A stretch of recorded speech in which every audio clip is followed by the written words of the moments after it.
아멘. 우리가 살아가면서 대중교통으로 버스와 택시를 많이 이용을 하죠. 물론 버스와 택시 여러 가지 모양의 차이가 많이 있겠지만 특별히 이런 부분의 차이가 있어요. 택시는 기사가 운전하지만 그 주도권을 내가 갖고 있습니다. 어디로 가기를 원하는지, 목적지가 어딘지를 내가 정하게 되고요. 심지어는 그 목적지를 향해서 가는 길도 내가 정하기도 합니다. 특별히 트래픽이 심한, 교통체증이 심한 시간에는 아예 기사가 정중하게 물어보기도 해요. 어느 길로 갈까요?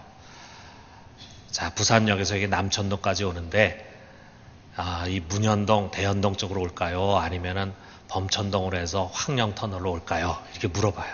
왜냐하면 괜히 엉뚱한 길로 가가지고 교통체증이 굉장히 심한 곳에 가면은 원망 들을까봐 묻는다 이거죠. 그럼 내가 이 길로 가세요. 저 길로 가세요. 그것도 내가 결정할 수 있죠.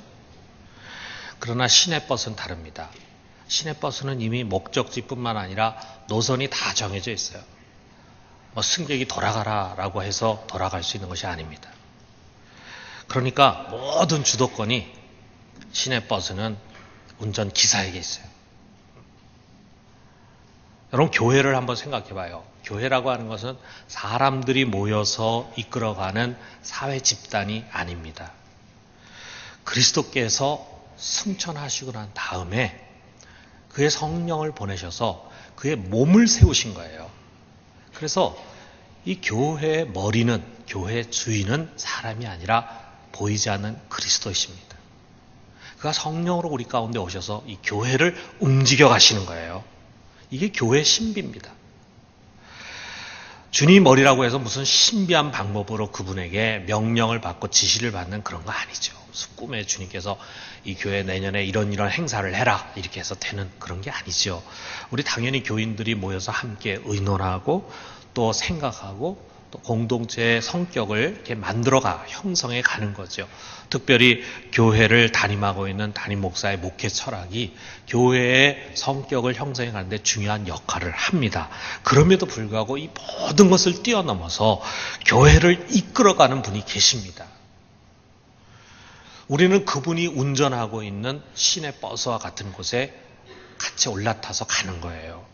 그런데 우리가 승객 중에 보면은 극히 드문 예지만 이 운전기사를 협박을 해가지고 원래 가야 하는 노선이 아니라 자기가 원하는 곳으로 끌고 가려고 하는 게 있죠. 이건 뭡니까? 납치죠, 납치. 일종의 큰 죄입니다. 그런 것처럼 때로 인간이 교회 주인이 되어서 자기 마음대로 끌고 가려고 한다 이거예요. 교회 지도자라고 칭하는 사람들이 범하기 쉬운 잘못입니다. 아마 우리 교회 이외에 여러분이 지금까지 여러 교회를 거쳐오신 분들 중에 보면은 참 저 교회는 저 사람이 자기 마음대로 끌고 가는 것 같아. 이런 생각이 드는 그런 교회를 경험하신 분들이 있을지 모르겠어요. 그런 교회는 그야말로 무기력한 인간들의 모임으로 전락하고 맙니다. 만약에 여기서 돌이키지 않고 그 도를 넘어서게 되면요. 주님께서 아예 그 교회 촛대로 옮기게 되는 거예요. 어떻게 되는 겁니까? 교회가 문을 닫는 거죠. 교회가 교회의 역할을 못하는 거죠. 건강한 교회는 사람이 끌고 가는 교회가 아니라 하나님이 드라이브하는 교회입니다. 그렇기 때문에 우리 항상 깨어서 그분이 보이지 않잖아요. 차라리 보이는 분이고 보이는 사람이 이렇게 합시다. 이렇게 하는 거면은 쉽겠는데 그 하나님 보이지 않아요. 이 교회를 이끌어 가시는 하나님 보이지 않기 때문에 우리 항상 깨어 있어야 되고 기도해야 그분이 어디로 이 교회를 이끌어 가기를 원하시는가, 그분이 어디로 이 교회를 드라이브해 가시는가 하는 것을 알 수가 있습니다. 그리고 그것을 알고 거기에 우리가 순종하고 함께 협력해 따라가야 돼요. 그래야 우리가 건강한 교회를 세워가는 것입니다. 우리가 성경에서 보면은 이렇게 하나님이 교회를 드라이브 가신다라고 하는 것을 우리에게 보여주는 예들이 많이 있는데 그중에 특별히 사도행전을 볼 때 교회가 처음 시작해서 어떻게 진행돼 가는가 하는 것을 눈여겨볼 필요가 있어요. 우리가 잘 아는 것처럼 예수님이 승천하신 뒤에 120명 되는 사람들이 다락방에 모여가지고 성령을 간절히 기다리면서 기도에 전혀 힘썼다 그랬어요. 그런 가운데 마침내 오순절이 됐을 때 성령이 강력하게 그들 속에 임하셨습니다. 그러면서 교회가 이제 예루살렘 교회가 시작이 되는 거죠. 근데 우리가 잘 아는 것처럼 그 예루살렘 교회가 시작되자마자 하루에 3,000명이나 되는 사람이 회심을 하고 회개를 하고 돌아와서 교인이 됩니다. 그리고 얼마 지나지 않아서 또 5,000명이나 되는 사람들이 또 교인이 되는 거예요. 이렇게 엄청난 폭발력을 가지고 부흥을 하게 됐습니다. 사도행전 초대에 보면 믿는 자들의 수가 늘어났다라고 하는 표현들이 계속 나와요. 이렇게 복음이 전파되고 믿지 않던 자들이 믿어서 그 믿는 성도들의 수가 늘어나는 것, 이것이 교회를 세우시고 교회를 시작하시고 교회의 머리가 되신 우리 주님의 뜻이라는 것을 이 말씀을 통해서 가르쳐 주는 것입니다. 교회는 계속해서 믿지 않는 자들이 예수를 믿고 그렇게 해서 계속해서 교인들의 수가 늘어나야 된다. 이게 주님의 뜻이었다 이거예요. 그건 단순히 숫자만의 증가가 아닙니다. 그들은 진정한 믿음의 공동체를 세웠죠. 성전에서도 같이 모였을 뿐만 아니라 또 각 가정에서도 모였습니다. 모이면 뭘 합니까? 하나님을 찬양하고 그 다음에 말씀을 배우고 같이 기도하고 또 같이 떡을 떼고 물건을 서로 공유하고 이런 것을 통해서 정말 그리스도의 참된 제자의 삶을 살아가고 이러한 변화를 보면서 주위에 안 믿는 사람들도 이들을 칭송했다 그랬어요. 자, 그러니까 여러분 교회의 교인 수가 계속 늘어나지요. 교인들이 건강한 공동체를 형성해 가죠. 이것을 보면서 주위에 안 믿는 사람들조차 칭찬을 하지요. 이런 분위기다 보니까 당연히 그 당시 예루살렘의 교인들은 예루살렘 교회의 무한한 성장을 기대했을 것입니다. 그래서 예루살렘 전체가 복음 앞에 무릎을 꿇고 그 다음에 온 유대 땅이 주님께 돌아오면서 이스라엘의 회복이 일어날 것을 기대했을 것입니다. 그러나 어떤 일이 생겼습니까? 전혀 예상하지 못한 일이 생기면서 예루살렘 교회는 갑자기 쇠퇴를 맞이하게 됐어요. 스데반 7 집사 중에 한 사람인 스데반이 순교를 당하게 됩니다. 이것을 계기로 해서 유대 전역에 기독교에 대한 박해가 시작이 되는 거예요. 기독교인들을 색출하는 일이 막 생깁니다. 그러다 보니까 기독교인들이 더 이상 공적인 자리에서 성전에 모여가지고 예배를 드린 것은 생각할 수도 없어요. 가정에서도 숨어서 예배를 드려야 됩니다. 그리고 심지어는 더 이상 살 수가 없어서 집을 떠나서 다른 곳으로 가. 그래서 많은 예루살렘의 성도들이 여기저기 흩어지게 되는 거예요.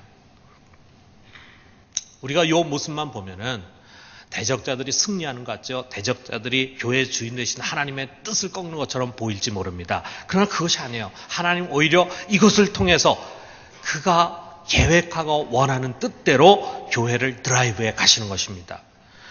다시 말하면 이 대적자들의 손을 통해서 하나님은 이 예루살렘 교회를 흩으신 거예요. 교인들을 쫓아내는 겁니다. 더 넓은 곳으로 모여만 있지 말고 더 넓은 곳으로 흩어져서 복음을 전하라는 거예요.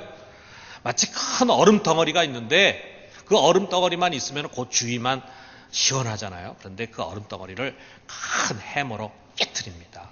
그러면 이게 수십 개의 파편 조각이 돼가지고 흩어지는 거죠. 그러면은 비록 얼음은 작아지지만 그러나 그 흩어진 얼음 통해서 더 많은 지역이 더 넓은 지역이 시원해지잖아요.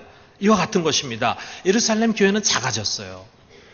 우리가 아는 것처럼 성경 안에서 보면은 이제 예루살렘 교회가 처음에는 한 2만 명 정도까지 부흥했다 그러는데 그 다음에는 축소가 돼가지고 그 뒤로는 더 이상 예루살렘 교회가 부흥하지 못합니다.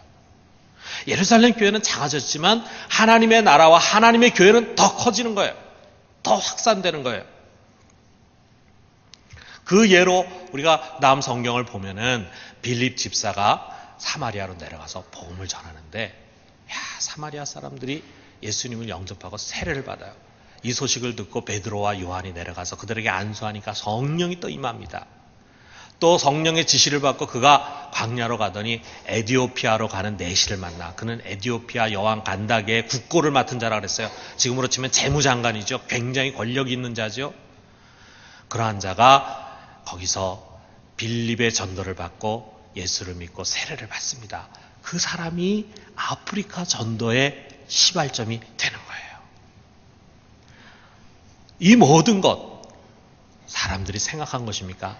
사람들이 전혀 생각하지 못했습니다. 성령이 그의 계획을 따라서 이 새롭게 시작된 교회, 교인들을 드라이브해 가시는 것입니다. 그리고 하나님은 그 당시 사도들이 있었고 그 사도 중에서 또 으뜸이 되는 최고의 지도자라 할 수 있는 베드로를 막 흔들어서 그 속에 너무나 오랫동안 뿌리박고 있는 고정관념을 부서뜨리는 거예요. 환상을 통해서. 그를 강제적으로 이방인 고넬료에게 보냅니다. 이 지도자가 변화되지 않으면요, 하나님의 뜻대로 드라이브가 될 수가 없어요. 성도들이 순종하지 않습니다. 그러니까 먼저 지도자를 흔드는 거예요. 지도자를 깨우치는 거예요. 지도자의 사고를 바꾸는 거예요. 지도자로 하여금 하나님의 뜻이 무엇인지를 알게 해주는 거예요. 이것을 위해서 하나님이 그를 움직였습니다. 그가 이방인 고넬료의 집에 가가지고 복음을 전하는데, 복음을 전하는 그 순간에 오순절에 내린 것과 똑같은 성령의 강한 임재가 그들 가운데 임하는 거예요. 그것을 보면서 베드로가 하나님이 우리 유대인뿐만이 아니라 이방인을 구원하길 원하시는구나 하는 것을 비로소 알게 된 거예요. 이방인과 유대인 사이에 있었던 그 견고한 벽이 베드로 속에서 먼저 부서지기 시작했습니다. 이 체험을 통해서 유대 지도자들이 이방인의 구원이 하나님의 뜻이라는 것을 깨닫는 바로 그 즈음에서 성경의 표현에 의하면 밖으로 흩어졌던 유대인들이 이방인들에게 복음을 전하기 시작했는데, 그들이 흔쾌히 그 복음을 받아들이고 세례를 받고 변화돼서 많은 유대인 이방인 회심자들이 일어나게 되는 거예요. 특별히 안디옥이라고 하는 곳이 있는데 그 안디옥이라는 곳에 강력한 복음의 역사가 일어납니다. 지금 터키 땅에 있는 안디옥이라는 곳에 강력한 복음의 역사가 일어납니다. 그러면서 거기에 이방인 교회로서는 가장 큰 교회가 세워졌습니다. 그러면서 우리가 사도행전을 보면 성경의 초점이 지금까지는 예루살렘 교회에서 일어난 일에 있었는데 이제는 안디옥 교회로 옮겨집니다. 그리고 그 안디옥 교회를 보니까 오늘 우리가 읽은 성경에 보니까 참 유능한 교사들과 선자들이 많이 있었습니다. 바울과 바나바와 같은 유명한 그런 교사가 있으니까 당연히 그들을 통해서 제자 훈련을 받게 된 사람들이 얼마나 많은 변화가 있었겠어요. 그러니까 여기서 안디옥 교회에서 제자 훈련을 받은 제자들의 모습 보면서 사람들이 비로소 그리스도인이다 칭하게 된 거예요. 그리스도인이다 라고 하는 말은 그리스도를 따르는 사람들, 그리스도를 닮은 사람들, 그리스도와 같은 사람들, 그런 뜻 아니겠어요? 비로소 이 안디옥 교회에서 그리스도인이라는 호칭을 얻게 됐다 이거예요.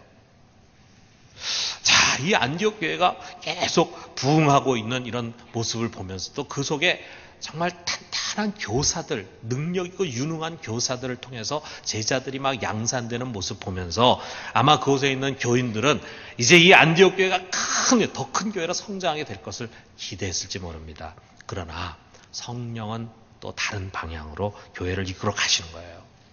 그들이 상상할 수 없는 방향으로 교회를 이끌어 가십니다. 어떻게 이끌어 가십니까? 먼저 그들로 하여금 기도하고 금식하게 하더니 그 교회의 가장 중요한 교사가 되는 바나바와 바울을 세워서 그들로 하여금 아직 복음을 듣지 못한 지역으로 파송하라는 거예요. 그 성령의 명령에 순종해서 이 둘을 파송했습니다. 그래서 이제 또다시 사도행전의 초점은 처음에 예루살렘 교회에 있다가 그 다음에 안디옥 교회로 왔는데 이 안디옥 교회에 머무는 것이 아니라 이제는 바나바와 바울이 가고 있는 전도 여행에 포커스를 둬요. 그래서 바울의 1차, 2차, 3차 전도 여행을 이제 성경은 우리에게 기술해 주고 있어요. 거기서 어떻게 복음이 증거되고 또 어떻게 사람들이 복음을 받아들이고 어떻게 아시아와 유럽에 교회가 세워지게 됐는가라고 하는 것을 우리에게 전해주고 있습니다. 안디옥 교회는 더 이상 이제 성경의 이야기 속에 등장하지 않아요. 이제 중요한 것은 새롭게 예수님을 믿고 또 새롭게 세워지는 아시아와 유럽의 교회에 포커스를 맞추고 거기서 전도된 교회, 사도행전에 소개된 그 교회에 보내는 서신서들이 또 우리가 뒤에 보면 로마서부터 시작해가지고 계속해서 나오게 되는 것입니다. 그리고 마지막으로 사도 바울이 예루살렘에 구제금을 가지고 갔다가 거기서 붙잡혀가지고 로마에서 내가 재판받겠다 해서 로마로 와서 로마에 연금돼 있는 가운데 그 로마에 있는 유대인들이 바울을 찾아왔을 때 그들에게 복음을 전하는 것으로 사도행전이 끝이 납니다. 그래서 여러분 우리 어떤 사람들은 이 사도행전이 아니고 이건 성령행전이다 이렇게 이야기하는 사람들이 있어요. 왜? 이 교회를 드라이브해 가는 사람, 이끌어가는 사람들이 사도가 아니라 이거죠. 베드로라든지 바울이 물론 중요한 역할을 하고 그들이 귀한 사역자들이었지만 그들이 교회를 그들이 원하는 모습으로 끌고 가는 것이 아니었다 이거죠. 그럼 누가 끌고 갑니까? 성령이 이러한 사역자들을 통해서 그가 원하는 방향으로 교회를 드라이브해 가시는 것입니다. 도대체 어떤 방향으로 드라이브해 가시는가 하는 것을 우리가 지금까지 제가 여러분에게 설명드린 것 속에서 어렴풋이 느낄 수 있지 않습니까? 어떤 것으로 교회를 끌고 갑니까? 아직 믿지 않은 자들에게 복음이 전파되는 그 일, 바로 그것이 성령이 교회를 드라이브해 가시는 방향입니다. 여러분, 이거는 이미 주님께서 승천하시기 전에, 아직 성령이 오시기 전에, 아직 교회가 세워지기 전에 이제 곧 세워지게 될 교회가 무엇을 해야 할 것인가 하는 것을 유언적인 명령으로 주신 그런 우리가 소위 대사명이라고 말하는 그레이트 커미션이라고 말하는 그 말씀 속에 담겨져 있어요. 우리 마태복음 28장 18절에서 20절 우리가 잘 아는 말씀인데 우리 같이 한번 읽어봅시다. 예수께서 나와 말씀하여 이르시되 하늘과 땅의 모든 권세를 내게 주셨으니 그러므로 너희는 가서 모든 민족을 제자로 삼아 아버지와 아들과 성령의 이름으로 세례를 베풀고 내가 너희에게 분부한 모든 것을 가르쳐 지키게 하라. 볼지어다 내가 세상 끝날까지 너희와 항상 함께 있으리라 하시니라. 그랬어요. 너희는 가야 된다. 모든 민족에게 가서 그들로 제자를 삼아라. 그게 앞으로 미래 성령이 임할 때 이 땅에 세워질 교회가 해야 할 일이다 라고 하는 대사명을 선포했어요.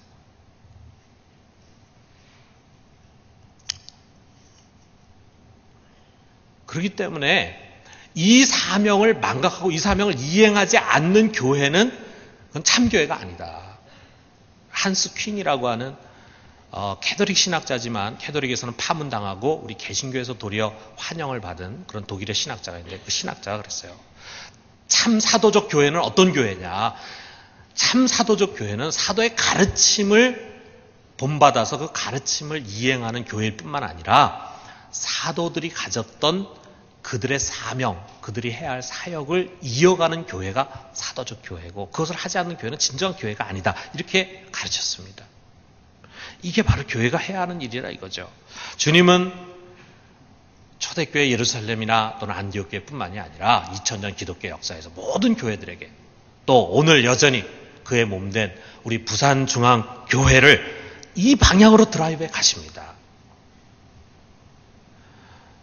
저는 지난 목회를 돌아보면서 참 이걸 강하게 느껴요. 그럼 제가 이 교회에 부임한 지 딱 10년이 됐어요.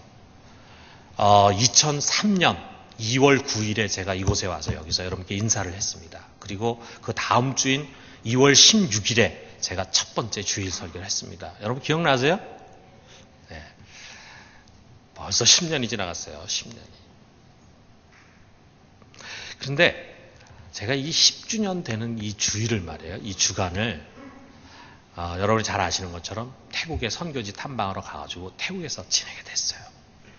참 감회가 깊었습니다. 왜냐하면 태국이라고 하는 것이 참 특별한 곳이었거든요.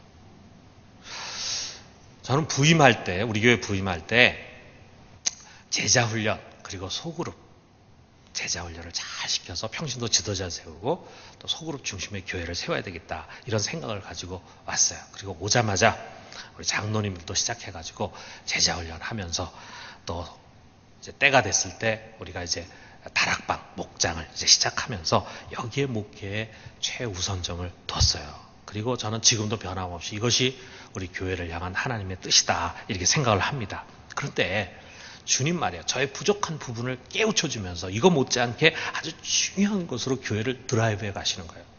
제가 처음에 이 교회 왔을 때는 이렇게 될 것을 생각하지 않았는데 이제 10년 뒤에 이렇게 뒤돌아보니까 야 이건 정말 하나님이 하셨다 이런 생각이 드는 거예요. 그 첫 번째가 뭐냐면 바로 태국 단기 선교였습니다. 2005년에 말이에요. 우리 목사님들 여기 이제 미목연, 미래목회연구회 해가지고 중경교회 목사님들이 같이 모여가지고 같이 교제도 하고 목회 정보도 나누고 그렇게 하는데 2005년도 아마 초인가 우리가 밀양에서 모임을 가졌습니다. 그래서 식사를 하고 그 다음에 자 우리가 식사했으니까 여기 좋은 숯가 맛집이 있는데 거기 가서 같이 좀 쉬도록 합시다 해가지고 숯가마에 갔어요. 여러분 숙가마 가신 분들은 알잖아요. 그 뜨거운 곳에 들어가가지고. 근데 제가 좀 뜨거운데 강하거든요.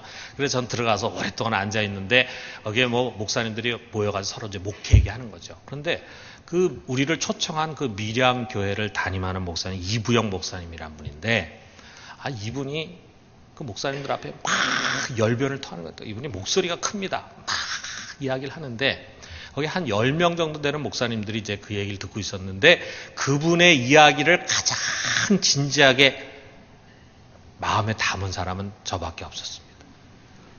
그분이 무슨 얘기를 했냐면 그분이 교회는 조그매요. 제가 보니까 목회하는 것보다도 이분이 더 치중하는 게 뭐냐면 여러 교회, 다른 교회의 선교팀을 끌고 태국에 가는 거예요. 태국에 가가지고 자기가 파송한 자기네 그 몇몇 교회들이 해가지고 파송한 선교사도 있고 해가지고 거기 베이스가 형성되어 있으니까 그곳에 가가지고 단기 선교를 할 수 있도록 자기가 도와주는 일을 하는 거예요. 참 놀랍게도 요번에 저희가 갔는데 오는 비행기에 이부영 목사님 같이 탔습니다. 그분이 벌써 다른 선교팀도 끌고 그 일을 또 계속 하고 있더라고요. 참 감회가 새로웠어요. 그런데 제가 이제 이분 이야기를 가만히 들으면서 제 가슴에 이거다 하는 생각이 탁 온 거예요. 이거다. 제가 원하고 있던 뭔가 기다리고 있던 단기 선교는 이렇게 해야 된다라는 생각이 탁 온 거예요. 사실 그 전에 이제 제가 와가지고 캄보디아도 우리 단기 선교팀이 같이 갔죠. 그리고 또 저는 안 갔지만 우리 중국에도 갔습니다. 참 좋았어요. 그곳에 가가지고 우리가 봉사도 하고 의료 봉사도 하고 그리고 또 그곳에 있는 교회도 탐방도 하고 또 문화 탐방도 하고 이렇게 했죠. 아주 감동적이 참 좋았어요. 그런데 뭔가 2%가 부족하다. 2% 그 부족함을 계속 갖고 있었어요. 그래서 이런 식으로 단기 선교하는 거는 아니다. 이런 생각이 내 속에 있었어요. 그게 뭐냐? 복음을 전하지 못하는 거예요. 복음을. 그러니까 우리가 빵은 갖다 주는데 복음을 가져다 주지 못하는 거예요. 그 선교지에는 이 빵과 복음 두 가지가 다 필요하거든요.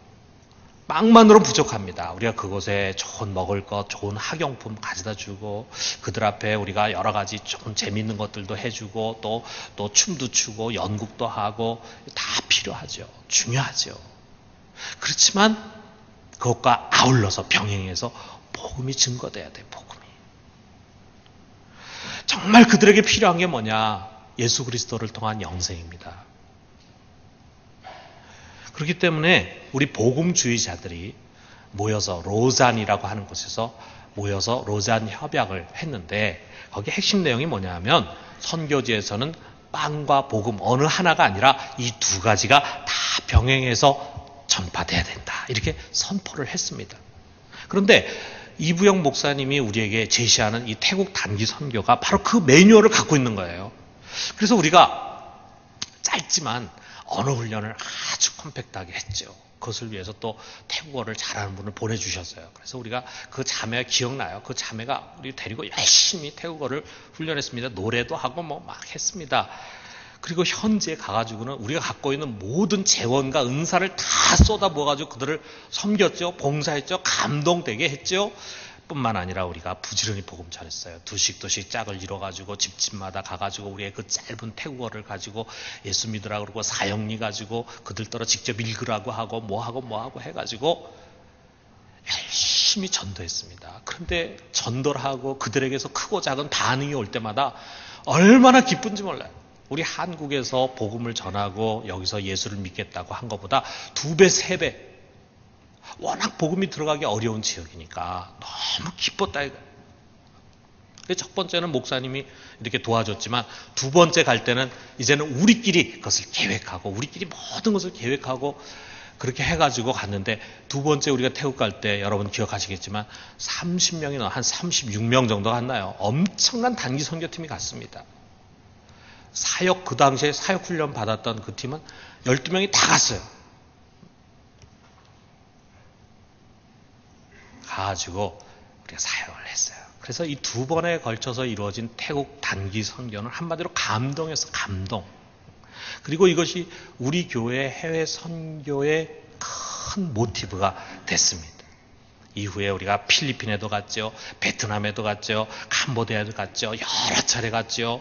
이렇게 이어서 단기해 봉사를 통해서 수많은 성도들이 선교의 현장을 찾았어요. 제가 주변에 있는 교회를 보면요, 우리 교회처럼 이렇게 많은 어른들이 단기 선교 가는 예가 그렇게 흔치 않더라고요. 그래서 우리는 웬만한 중직자들은 대부분 아마 단기 선교 한 번씩 갔다 오셨을 거예요. 거기다가 심지어는 60세 이상 되신 분들, 60세 이상 되신 분들이 가가지고 거기서 자기가 맡아서 할 수 있는 역할을 찾아가지고 하니까 재미있는 거예요.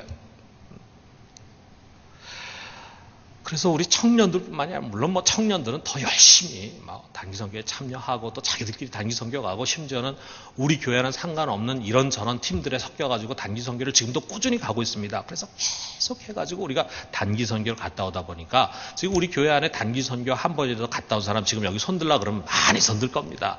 많은 분들이 선교 현장을 찾아갔어요. 거기서 우리가 깨달은 게 뭐냐면은 선교라고 하는 것이 파송된 선교사만의 몫이 아니더라 이거죠. 그들이 해결할 수 없는 일들이 있는데 우리 단기 선교팀이 가가지고 짧지만 아주 열정적으로 사역을 하다 보면은 그 문제들이 해결이 돼. 그리고 뭔가 사역의 지경이 확 넓혀지는 것을 보게 됩니다. 우리가 함께 동역을 하는 거예요. 아울러서 우리들이 선교 현장을 밟으면서 복음의 소중함 느껴요. 자, 우리 교회 우리 한국에 이런 좋은 영적 환경을 우리가 갖고 있다는 거, 이렇게 많은 그리스도인들이 있다는 거, 이렇게 전도하기가 쉽다는 것이 얼마나 감사한 일인지 몰라요. 그리고 내가 가진 것에 대한 감사, 다들 우리보다 못 사는 후진국에 가다 보니까 참 내가 얼마나 좋은 환경 속에 살아가고 있는가 하는 것을 통해서 다시 한번 하나님께 감사하고, 우리보다 어렵고 힘든 사람들에 대한 뭔가 긍휼함과 사명감을 갖게 돼. 그리고 선교에 대한 많은 이해를 얻게 됩니다. 이런 유익을 많이 얻었어요. 그리고 심지어는 선교지에 헌신하는 우리 평신도들도 나오게 됐습니다. 자, 이렇게 돌아보니까 이거는 제가 계획한 것이 아니라 우리 하나님께서 이 교회를 이렇게 드라이브해 가셨어요. 주의 복음이 땅끝까지 전파되는 것, 이것이 주님의 강력한 뜻이었습니다. 우리 교회를 향한 주님의 뜻이었어요. 그리고 지난주에 주님께서 그것을 보여주신 태국에 가서 호텔에서 그 태국 바깥을 내다보니까 얼마나 감사한지 몰라요. 물론 우리가 해외 선교에 아직 부족한 부분들이 있지만 그래도 참 여기까지 왔다는 거, 우리 성도들이 이렇게까지 해외 선교에 대한 열정을 갖고 있다는 게 얼마나 감사한지 모릅니다. 또 우리가 그렇게 우리 선교에 어떻게 보면 시발점이 된 그 태국에 우리가 선교사를 파송했어요. 그 선교사님 지금 태국의 동북부 이산이라고 하는 지역의 관문이 되는 코랏이라고 하는 곳에 정착해서 이제 그곳에 교회를 세우면은 아마 우리 단기 선교팀이 그곳에 많이 가게 될 겁니다.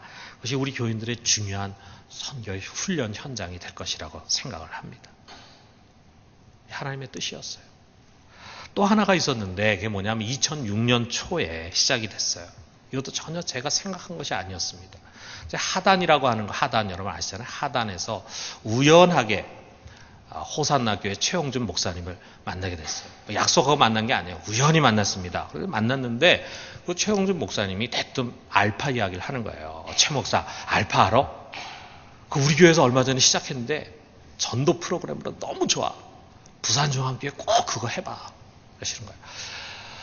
그래서 제가 존경하고 또 제가 신뢰하는 목사님이 그렇게 권하시니까 제 마음의 문이 열리더라고요. 그래서 도대체 알파라는 게 뭐 하는 것인가 해가지고 제가 이어서 컨퍼런스도 갔다 오고 또 우리 이제 한 반년 동안을 준비해가지고 우리가 2006년 가을부터 알파 시작했죠. 참 이 알파도 우리 교회에 새로운 도전과 변화를 준 좋은 프로그램이었습니다. 한 10기까지 진행이 됐고 그 뒤로는 우리가 조이로 변형해서 우리 다음 주일부터 벌써 7기가 시작이 되는데 이렇게 진행되는 동안에 많은 게스트들이 예수를 믿고 그리고 교회 안에 한 가족으로 정착이 됐어요. 그런데 그 못지않게 중요했던 게 뭐였냐면 온 교우들이 영혼 구원을 위해서 함께 땀을 흘리면서 동역하는 거예요. 온 교우들이. 매 기가 시작될 때마다 우리 교인들이 어떻게든지 믿지 않는 사람들 전도해가지고 게스트로 이 알파로 끌고 옵니다. 그리고 등록을 시켜요. 물론 등록시켜가지고 그냥 억지로 끌고 와서 등록시키다 보니까 끝까지 마치지 못하고 중간에 낙오한 사람들이 있고 그러면 막 전도한 사람이 속이 상하죠. 그런 일이 있었지만 참 얼마나 소중한 일인지 몰라요. 그렇게 등록을 하면 10주 동안 이 게스트들을 우리 수십 명의 섬김이들이 최선을 다해서 섬기고 봉사하면서 감동으로 녹여주는 거예요. 녹이는 거예요. 이런 과정을 통해서 우리 교회가 참 깊이 깨달은 게 뭐냐면 한 영혼을 돌이키는 일이 쉬운 일이 아니다. 이게 깨닫는 거예요. 전도자 한 사람이 그저 교회에 데리고 와서 등록시키는 것, 그것으로 그 사람이 교회에 뿌리 내리는 게 아니더라고요. 한 영혼을 구원하기 위해서 얼마나 많은 수고와 헌신이 필요한지 몰라요. 그래서 여러분, 우리 교회 아마 거의 반이나 되는 분들이 아마 알파의 섬김위로 아마 경험해 보셨을 텐데, 따뜻하게 영접하죠. 그리고 하루 종일 음식 만들어가지고 최고의 레스토랑에서 하는 것처럼 정말 정성껏 대접하죠. 그래서 당신은 우리의 최고의 VIP입니다 라고 하는 인식을 갖게 해주지요. 그 다음에 장식품 하나하나 신경 쓰죠. 그 다음에 조크 웃겨주지요. 그 다음에 토크하죠. 끝난 다음에 또 소그룹 하죠. 소그룹 또 일주일 내내 목양하지요. 자, 이런 모든 것 속에 구령에 대한 열정과 사랑이 담겨져 있는 거예요. 그렇게 힘들게 섬겼던 게스트가 말이에요. 나중에 간증을 합니다. 예수님 믿게 되는 간증을 합니다. 예수님 만나고 간증합니다. 그러면 섬김이들은 누구보다도 정말 감동으로 그것에 귀를 기울이게 됩니다. 특별히 알파를 시작하기 전에 전혀 예수님 몰랐던 사람, 기독교를 반대했던 사람이 이제 예수님 믿게 됐다는 이야기를 들을 때 참 눈물이, 우리 간증을 들으면서 섬김들이 많은 눈물을 흘렸습니다. 그리고 그들이 교회에 착착 뿌리를 내리고 성장하는 모습 보면서, 심지어 그들이 나중에 제자 훈련을 받는 모습 보면서 얼마나 기뻤는지 몰라요. 뭐 예수를 다 믿는 사람, 교회를 이렇게 옮겨가서 등록하는 사람과는 비교할 수 없는 거죠. 전혀 예수 믿지 않는 사람이 이렇게 교회 일꾼이 된다는 거, 이게 바로 주님의 기쁨이다. 우리는 확신이 들었어요. 한 영혼의 소중함, 한 영혼을 구원하는 것보다 더 소중한 거 없다 이거죠. 여러분, 이것이 태국 단기 선교를 통해서 시작된 우리 교회의 해외 선교 사역과 또 알파를 통해서 시작된 영혼 구원의 사역, 이것을 통해서 주님이 가르쳐 주신 것입니다. 돌아보면은 우리 부산중앙교회 운전대를 잡고 드라이브 하시는 분이 계셨습니다. 우리 교회는 하나님이 이끄시는 교회입니다. 여러분 이거 믿으십니까? 하나님이 이끄는 교회예요. 저의 계획과 생각과 뜻대로 교회가 목회된 것이 아닙니다. 하나님이 이 아둔한 저를 깨우치시면서 생각하지 못하는 것으로 끌고 오시는 거예요. 그분의 뜻 가운데 가장 분명하고 확신한 것을 우리는 우리 교회 비전의 가장 앞에 두었습니다. 그게 뭡니까? 영혼을 구원하는 일이에요. 영혼을 구원하여 제자 삼고. 따라해 봅시다. 영혼을 구원하여 제자 삼고 건강한 공동체로 세상을 변혁하자. 여러분, 이것이 우리의 비전이에요. 그런데 그 가장 앞이 뭡니까? 먼저 영혼을 구원하는, 제자 삼는 일이 가장 앞이 아닙니다. 영혼을 구원하는 일, 이것이 이 교회의 주인된 주님이 교회를 세우신 가장 중요한 목적입니다. 사랑하는 성도 여러분, 우리를 드라이브해가는, 이 교회를 드라이브해가는 하나님의 마음을 붙잡읍시다. 그리고 함께 그 이끄시는 대로 우리가 함께 순종해서 나아가면은 정말 부산중앙교회는 건강한 교회, 세상에 선한 영향을 미치는 아름다운 교회로 세워질 것입니다. 올 한 해 영혼을 구원하는 이 사역에 헌신해서 우리 모두가 정말 귀한 결실을 거두는 우리 모두가 되기를 주님의 이름으로 축원합니다.